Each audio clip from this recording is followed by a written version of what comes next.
रात के लगभग 2 बजे थे। शहर के पुराने कोने में बना हुआ वो हॉस्पिटल पूरी तरह शांत था। सफेद दीवारों पर ट्यूबलाइट की हल्की सी रोशनी फैल रही थी जो रह रहकर झिलमिल कर रही थी। हवा में पेनिल और पुरानी दवाइयों की मिलीजुली बदबू थी और लंबे कॉरिडोर्स में सिर्फ 1-2 वार्ड बॉयज के कदमों की आवाज गूंज रही थी। नया नर्स आरव उस रात इमरजेंसी वार्ड में ड्यूटी पर था।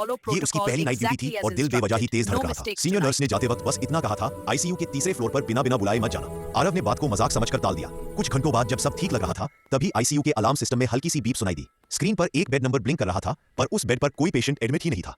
आरव फाइल लेकर धीरे धीरे तीसरे फ्लोर की तरफ बढ़ा। जैसे जैसे वो ऊपर पहुंचा हवा और ठंडी और भारी होती चली गई। आईसीयू के दरवाजे खुलने पर उसके कान में हल्की सी रोने की आवाज पड़ी। एक लड़की बेड के पास खड़ी थी, सफेद गाउन, लंबे खुले बाल और चेहरा बिल्कुल जर्द। आरव ने पूछा, आप कौन? लड़की ने धीरे से सिर उठाया। उसकी आंखें बिल्कुल खोखली थी। अचानक लाइट्स बंद हो गई, सिर्फ इमरजेंसी रेड लाइट जल रही थी। आरव का गला सूख गया। लड़की की आवाज गूंजी, मुझे घर जाना था पर यहीं छोड़ दिया।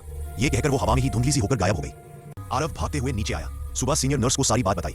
सीनियर नर्स का चेहरा फीका पड़ गया। उसने बताया कि कई साल पहले एक पेशेंट, एक जवान लड़की, ऑपरेशन के बाद आईसीयू में गुजर गई थी। उसकी फाइल में गलत डेट लिख दी गई और लापरवाही में कोई उसके परिवार को बुलाने नहीं आया। तब से जब भी रात को कोई नया स्टाफ तीसरे फ्लोर पर जाता है अलार्म अपने आप बज उठता है। हॉस्पिटल चल रहा है, पेशेंट्स आ जा रहे हैं पर तीसरे फ्लोर की रातों में अब भी किसी के घर जाने की फरियाद हो।